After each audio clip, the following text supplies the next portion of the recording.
গতকাল রাত আনুমানিক ৩টা ৩০ সময় ভোলার লালমোহন থানা ধলিগড়নগর ২ নং ওয়ার্ড দালাল বাজার আগুন লেগে ৪টি দোকান পুড়ে নিমিষে ছাই।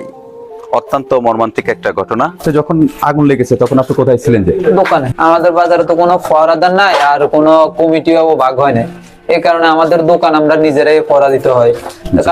গতকাল রাত্রে আমি দোকানে শুইছি, পরে আনুমানিক ৩:৩০ বা ৪:৪ হইব, ওই সময় হঠাৎ করে ওই ঘরেতে আগুন এখানে ফুলকা পড়ছে। আমার উপরে সব টিউব আছিল, সব টিউবের থেকে ধরছে, আর নিবাইতে পারিনি। অনেক মালামাল ছিল, আনুমানিক ৮ থেকে ১০ লক্ষ টাকার মালামাল, সবগুলি পুরি ছাই। ওই দোকানদার ২ জায়গায় ঋণী আছে। গতকাল রাত্রে যখন আগুন লেগেছে সবচেয়ে ভয়াবহ একটা ছিল এখানে যে কম্প্রেসারের একটা মেশিন দেখছেন।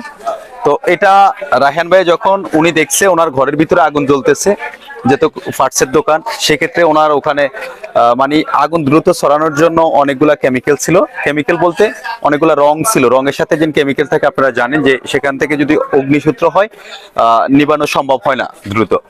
তো এখানে যে কম্প্রেসারের উনি মেশিনটা দেখছেন, উনি উইটে বলে সাথে সাথে আপনি কি বন্ধ করে দিচ্ছেন, উইটা কম্প্রেসারের হাওয়া ছেড়ে দিচ্ছেন, হাওয়া যাতে করে এখান থেকে আর কোনো মানে অক্সিজেন যে না বা দুর্ঘটনা না ঘটে।